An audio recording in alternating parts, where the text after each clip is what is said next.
ഹിതാഹിതം സുഖം ദുഃഖം ആയുക്തസ്യ ഹിതാഹിതം മാനം ച തച്ച യത്രോക്തം ആയുർവേദ സ ഉച്യതേ.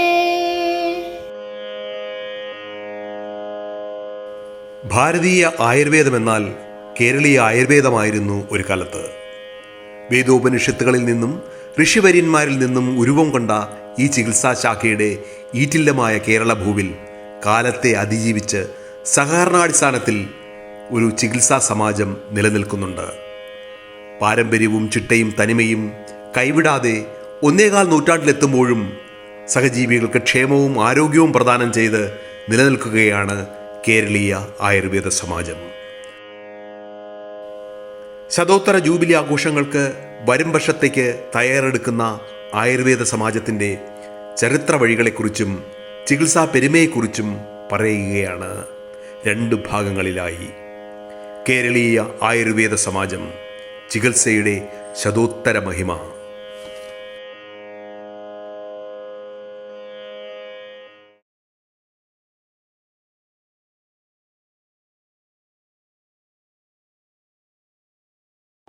അച്യുതാനന്ദ ഗോവിന്ദ. 5000 വർഷം പഴക്കവും പാരമ്പര്യവും അവകാശപ്പെടുന്ന ആയുർവേദം വേദോപനിഷത്തുകളിൽ ചതുർവേദങ്ങളിലെ സമ്പന്നമായ ഭാരതീയ പൈതൃകം പേറുന്ന ഈ ചികിത്സാശാഖ വളർന്നു പന്തലിക്കാൻ നിലമൊരുക്കിയത് കേരള മണ്ണാണെന്നുള്ളത് യാദൃശ്ചികമല്ല, മറിച്ച് കാലത്തിൻ്റെ നിയോഗമാണ്. ഹരേ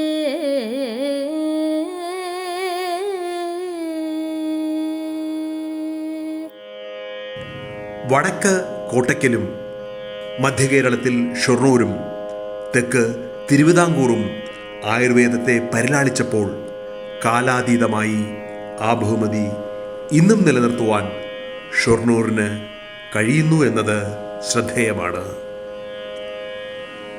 കേരളത്തിൻ്റെ കമനീയതയ്ക്ക് കുളിരും കേൾവി കേട്ട നേട്ടത്തിന് കരുത്തും പകർന്ന് കാലത്തിൻ്റെ താളത്തിനൊത്ത് നിലയ്ക്കാത്ത ഗരിമയോടെ ഒഴുകുകയാണ് ഭാരതപ്പുഴ. കലയും കാവ്യകേളിയും കഥകളിയും കലാമണ്ഡലവുമെല്ലാം സമന്വയിക്കുന്ന ഈ നിളാതീരമാണ് ആയുർവേദത്തിന് അന്നും ഇന്നും കരുത്തിൻ്റെ ശക്തി പകരുന്നത്. ഇവിടെ 1.25 നൂറ്റാണ്ടിൻ്റെ ചികിത്സാ പാരമ്പര്യവുമായി ഇന്നും ആയിരങ്ങളെ ആരോഗ്യസമ്പന്നമായ സാഹചര്യത്തിലേക്ക് നയിച്ചുകൊണ്ട് നിലനിൽക്കുകയാണ് കേരളീയ ആയുർവേദ സമാജം.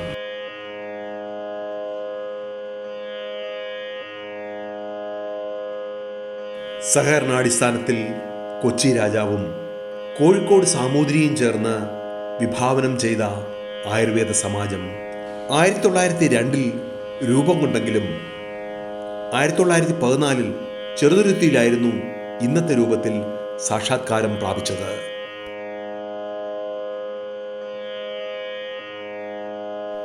ആദ്യ വൈദ്യരത്നമായ തൃപ്പരംകോട് പരമേശ്വരൻ മൂസും രണ്ടാമത്തെ വൈദ്യരത്ന ബഹുമതി അർഹനായ നാരായണൻ മൂസും 64 കലകളുടെ അഭ്യാസിയായിരുന്ന 6ാം തമ്പുരാൻ പൂമുള്ളി നീലകണ്ഠൻ നമ്പൂതിരിപ്പാടും വൈദ്യമഹാനിധി വൈദ്യരത്നം വലിയ നാരായണൻ നമ്പൂതിരിയും തിരുനാവായ ശങ്കരൻ മൂസുമൊക്കെ ഈ ആയുർവേദ സമാജത്തിൻ്റെ നേതൃത്വം വഹിച്ചവരാണ്.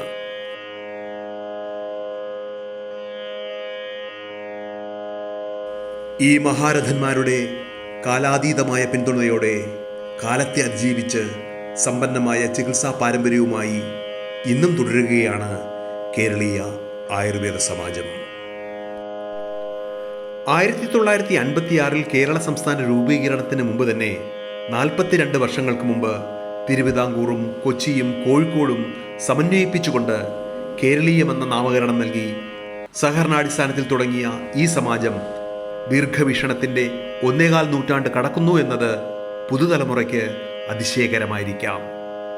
അന്ന് രാജാക്കന്മാരും സാമൂതിരിമാരും നാടുവാഴികളുമാണ് ചുക്കാൻ പിടിച്ചതെങ്കിൽ ഇന്ന് തിരഞ്ഞെടുക്കപ്പെട്ട ഒരു ഭരണസമിതിയാണ് നേതൃത്വം നൽകുന്നത്.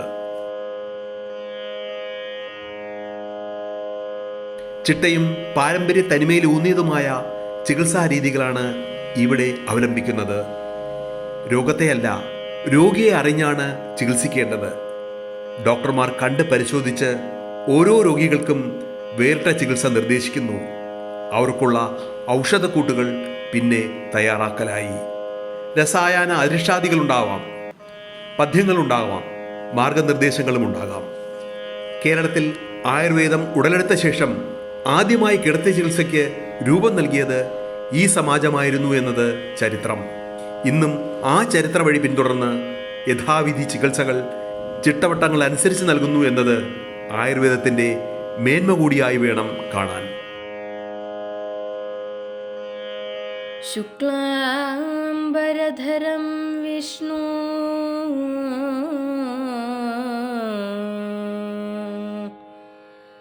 ഭരണസമിതി അതിന് ഇന്നും പ്രാധാന്യവും നിഷ്കർഷയും നൽകുമ്പോൾ ഒരു നിയോഗം പോലെ തലപ്പത്തെത്തിയിരിക്കുന്നത് സുബ്രഹ്മണ്യൻ മൂസ് എന്ന ദിഷ്ണാശാലിയാണ്.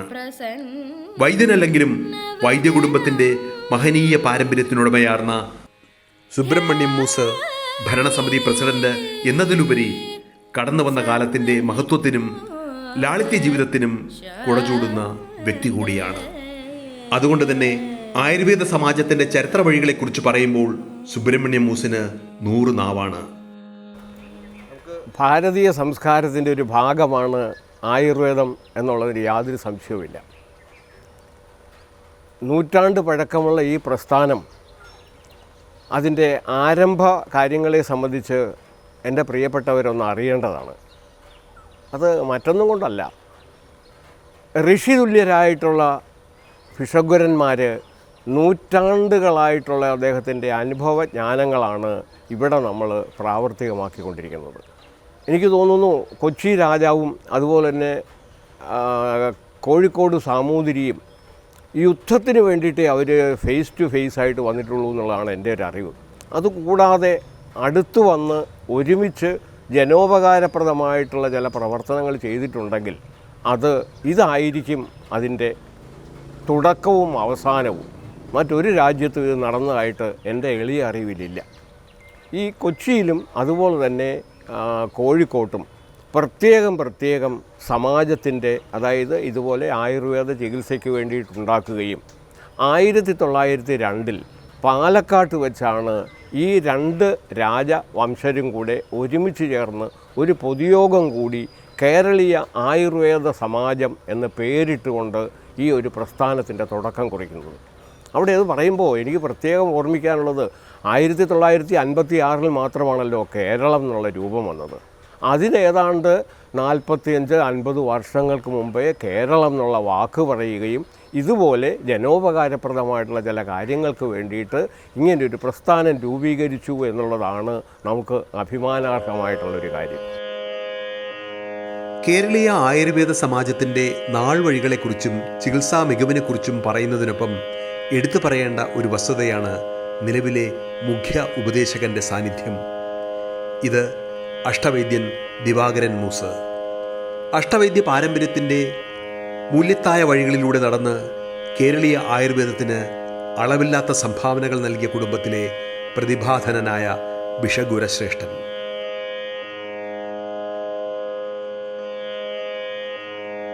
നിലവിലെ ഭരണസമിതി മുഖ്യ ഉപദേശകനായി ദിവാകരൻ മൂസിനെ അവരോധിക്കുമ്പോൾ ഒരു ലക്ഷ്യമേ കേരളീയ ആയുർവേദ സമാജത്തിനുണ്ടായിരുന്നുള്ളൂ.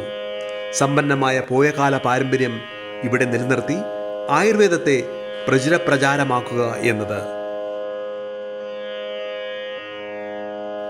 പ്രസിഡന്റ് സുബ്രഹ്മണ്യൻ മൂസിന്റെ കരങ്ങളിൽ ഈ ചിന്ത ഭദ്രമെങ്കിലും ഇരുവരും കൈകോർക്കുമ്പോൾ അത് സമൂഹത്തിനും ആയുർവേദത്തിനും നൽകുന്ന സന്ദേശം വളരെ വലുതാണ്.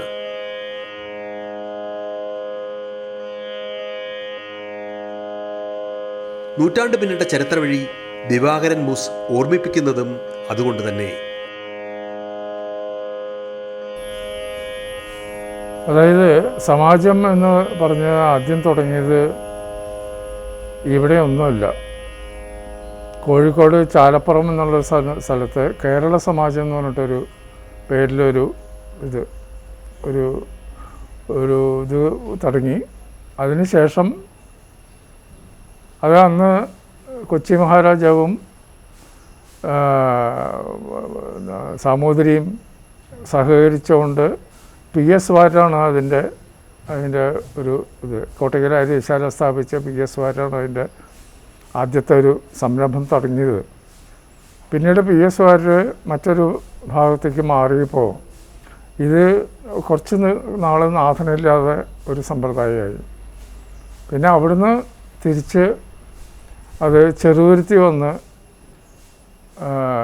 സ്ഥാപിക്കലും ചെറുതുരുത്തിയിൽ നിന്ന് കൊച്ചി മഹാരാജാവിൻ്റെ ദിവാനായിട്ട് എന്തോ ഒരു അഭിപ്രായ വ്യത്യാസത്തിൽ പുഴ ഇപ്പുറത്ത് കടന്ന് സാമൂതിരിയുടെ അതിർത്തിയിൽ തന്നെ തുടങ്ങുക. അങ്ങനെയാണ് ആദ്യം ഞാൻ കേട്ട് പരിചയമാണ് ഇതെല്ലാം.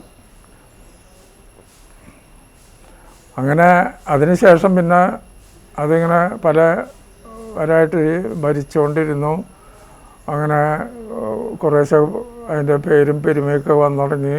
അങ്ങനെ ഇരിക്കുമ്പോൾ പിന്നീടാണ് ഞാൻ വരുമ്പോൾ ഏകദേശം ഒരു സൊസൈറ്റി ആയിട്ട് ചാരിറ്റബിൾ സൊസൈറ്റി ആയിട്ട് ഇത് മാറിയിട്ട് കുറച്ച് പേര് ഇലക്ഷന് 10,000 ചില്ലാനും പേര് മെമ്പേഴ്സൊക്കെ ആയിട്ടുള്ള ഒരു സൊസൈറ്റി ആയിട്ടായിരുന്നു. സൊസൈറ്റി ആയി രൂപീകൃതമായതോടെ കേരളീയ ആയുർവേദ സമാജത്തിൻ്റെ ഖ്യാതിയും വിശാലതയും വിപുലതയും മികവും ഇരട്ടിയായി. പ്രത്യേക ഒരു ഭരണസമിതി തന്നെ മേൽനോട്ടത്തിൽ വന്നു. VR കൃഷ്ണയ്യരുടെ പിതാവും കുട്ടഞ്ചേരി മൂസും വൈദ്യമഠവുമൊക്കെ അതിൻ്റെ ഭാഗമായി. പണ്ടുകാലത്ത് നമ്മുടെ VR കൃഷ്ണയ്യർ, ജഡ്ജി VR കൃഷ്ണയ്യരുടെ അച്ഛൻ പോലും ഇവിടെ മാനേജറായിട്ടിരുന്നതായിട്ടൊരു ചരിത്രം പറയുന്നുണ്ട്. അതിൽ കുറേ പേര് എൻ്റെ മുത്തശ്ശന്മാർ, അതുപോലെ രാമന്തോള മൂസ്, കൊട്ടഞ്ചേരി മൂസ്, വൈദ്യമഠം, അങ്ങനെയുള്ള പ്രഗത്ഭരായിട്ട് ഇവരെല്ലാവരും കൂടി ഒന്നിച്ച് ചേർത്ത് ഒരു പാനൽ ആദ്യം ഉണ്ടായിരുന്നു എന്നാണ് കേൾക്കണത്. ആ പാനൽ എൻ്റെ മുത്തശ്ശനാണ് ആ പാനൽ തുടങ്ങിയെന്നൊരു ഇതുണ്ട്. പക്ഷേ പിന്നെ ഇവിടെ വീണ്ടും ഞാൻ വന്നതിന് ശേഷം ഞാനല്ല എങ്കിലും വീണ്ടും ഒരു പാനൽ വരികയും ആ പാനലിൽ ഞാനും പങ്കായിട്ട് വരേണ്ട ഒരു യാദൃച്ഛികമായിട്ട് അങ്ങനെ സംഭവിച്ചു. ഇതിനു വേണ്ടിയിട്ട് തന്നെ 2 സ്ഥലത്തും ഒരു സംഘാടനം നടത്തിയിരുന്നു.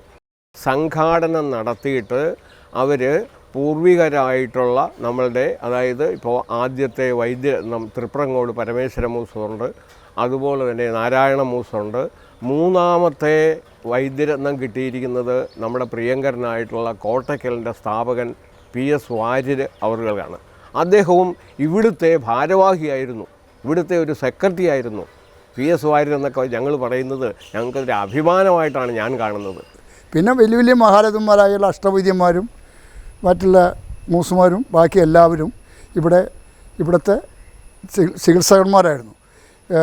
വലിയ നാരായണൻ നമ്പൂരി ഇവിടുത്തെ വിസിറ്റിംഗ് ഡോക്ടറായിരുന്നു. അവർക്ക് അവരുടേതായ ചില പ്രത്യേക ശാസ്ത്രവിധികളുണ്ടായിരുന്നു. അഷ്ടാംഗഹൃദയവും ബാക്കിയുള്ളതിൻ്റെ ഒപ്പം തന്നെ അവർ ഓരോ രോഗിയുടെയും ശരീരത്തിനും സ്വഭാവത്തിനും മനസ്സിനും അനുസരിച്ച് ചില കുറുങ്കൗശലങ്ങൾ, അതിൽ ചില മെഡിസിൻസ് കൂട്ടുക, ചിലത് കുറയ്ക്കുക, അതിൻ്റെ കുറിപ്പടികളൊക്കെ ഇവിടെ സൂക്ഷിച്ചിട്ടുണ്ട്. അങ്ങനെ മഹാരഥന്മാർ തേരോട്ടം നടത്തിയ ചികിത്സാഭൂമിയിൽ പരമ്പരാഗത രീതി അവലംബിച്ചു പോരുകയാണ് ഇന്നും. ഇവിടെ രോഗികളെ അറിഞ്ഞ് ചികിത്സിക്കുന്ന പരമ്പരാഗത രീതി പിന്തുടരുന്നതിനൊപ്പം ഔഷധക്കൂട്ടുകൾ, പ്രത്യേകിച്ചും രസായനങ്ങൾ വിഷഗ്വര നിർദ്ദേശത്താൽ നിർമ്മിക്കപ്പെടുന്നവയാണ്. അതും ഓരോ രോഗികൾക്കും അനുഗുണമായ രീതിയിൽ. പച്ചയായ ഔഷധച്ചെടികൾ കണ്ടെത്തി അവയുടെ വീര്യം ചോരാതെ മുറിച്ചെടുത്ത് ഔഷധ നിർമ്മാണത്തിലേക്ക് എത്തിക്കുന്നു. എല്ലാ നിർമ്മാണ പ്രവർത്തനങ്ങളും ഡോക്ടർമാരുടെ മേൽനോട്ടത്തിലായിരിക്കണമെന്നത് ഇവിടുത്തെ നിഷ്കർഷയാണ്.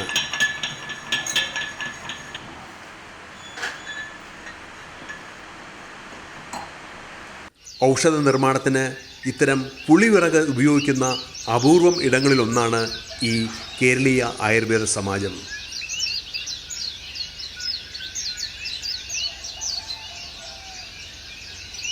ഈ പുളിവിറകുകൾ പ്രത്യേക ഊർജം ഔഷധങ്ങൾക്ക് പ്രദാനം ചെയ്യുന്നുവെന്നാണ് ആയുർവേദ ആചാര്യന്മാർ പറയുന്നത്.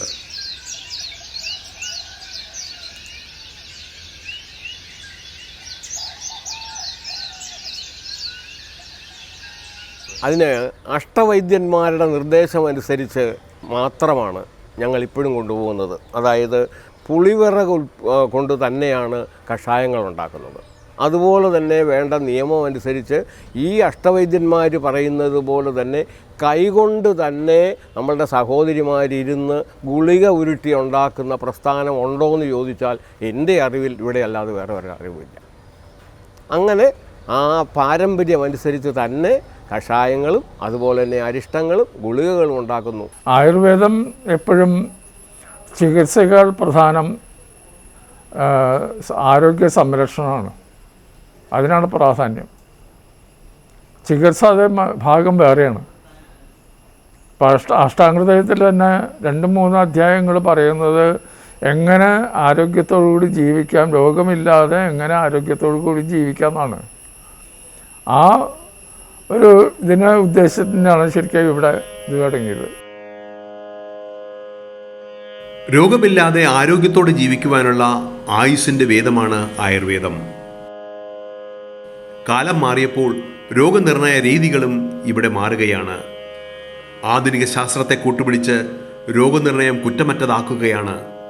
രോഗിയെ അറിയുന്നതിനൊപ്പം രോഗകാരണങ്ങൾ കണ്ടറിയുന്നതോടെ ചികിത്സാരീതി സുഗമവും ത്വരിതവുമാകുന്നു.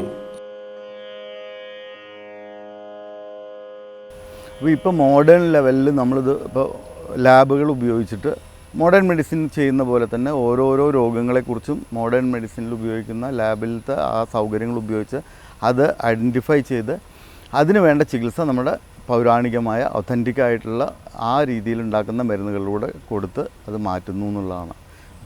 ഇപ്പോൾ ഹാർട്ടിനെ സംബന്ധിക്കുന്നതായാലും ലിപ്പിഡ് പ്രൊഫൈൽസിനുള്ളതാണെങ്കിലും ഇനിയിപ്പോൾ മറ്റു രോഗങ്ങൾക്കുള്ള ഇപ്പോൾ പ്രമേഹം പോലുള്ള രോഗങ്ങൾക്കാണെങ്കിൽ ഏതൊരു രോഗത്തിനും നമുക്ക് ഡിറ്റക്റ്റ് ചെയ്യാൻ വേണ്ടിയിട്ട് ലാബിൻ്റെ സൗകര്യം ഉപയോഗിക്കുന്നു.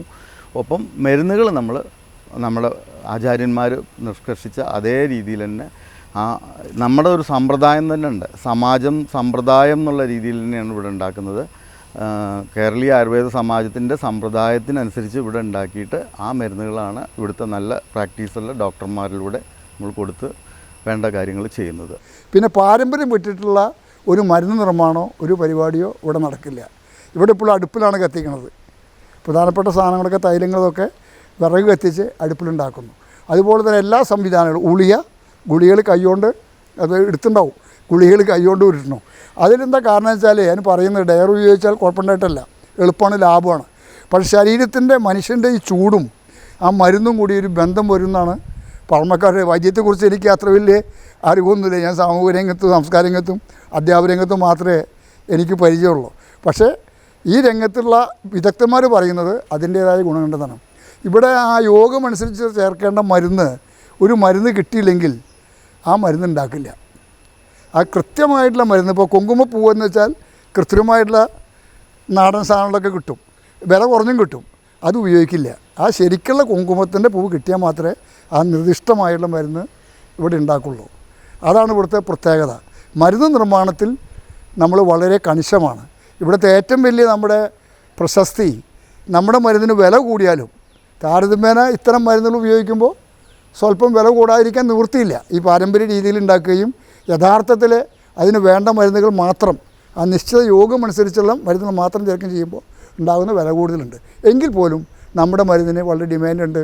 പല വൈദ്യന്മാരും കേരളീയ ആയുർവേദ സമാജത്തിൻ്റെ മരുന്നുകൾ വാങ്ങാൻ വേണ്ടി ഉപദേശിക്കുന്നുണ്ട്. ജീവിത സമ്പ്രദായത്തിനിണങ്ങിയ നിലയ്ക്കുള്ള ചികിത്സ ക്രമീകരിച്ചെടുക്കുക എന്നുള്ളതാണ്.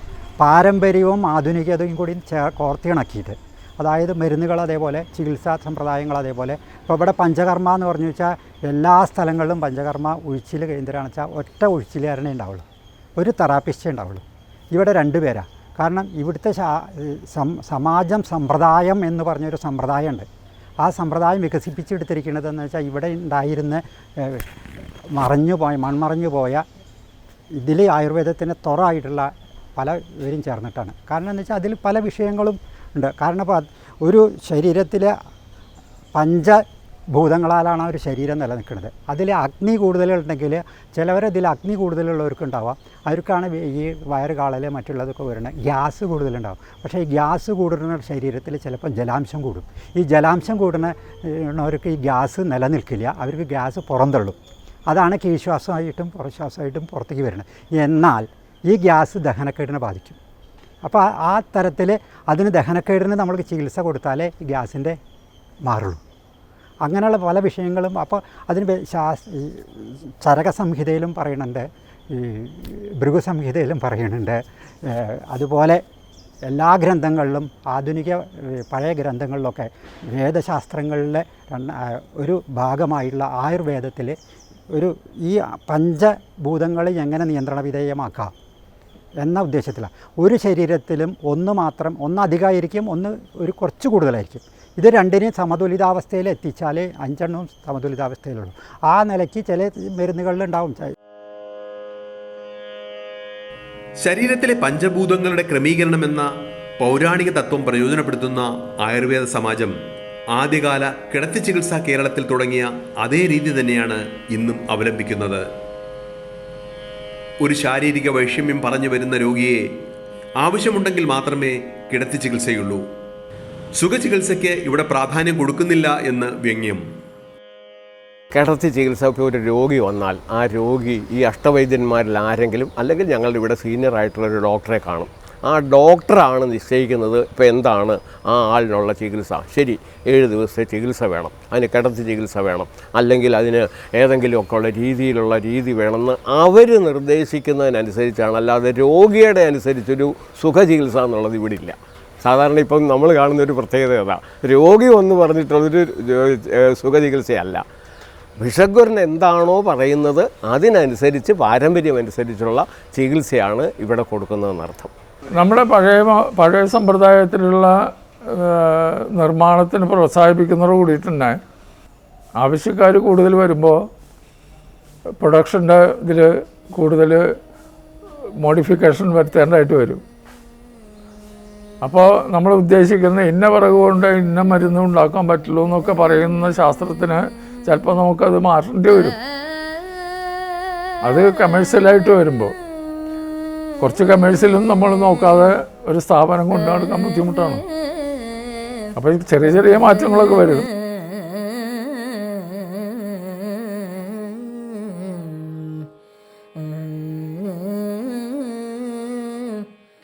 ഇനിയുമുണ്ട് ആയുർവേദ സമാജത്തിന്റെ ചികിത്സാ രീതികളും മികവും, ഒപ്പം ആയുർവേദത്തിന്റെ പ്രചാരണത്തിന് നൽകുന്ന പ്രവർത്തനങ്ങളും, ഈ സമാജത്തിലെ വിവിധ ഡോക്ടർമാരുടെ പ്രതികരണങ്ങളും. അവ അടുത്ത ഭാഗത്തിൽ.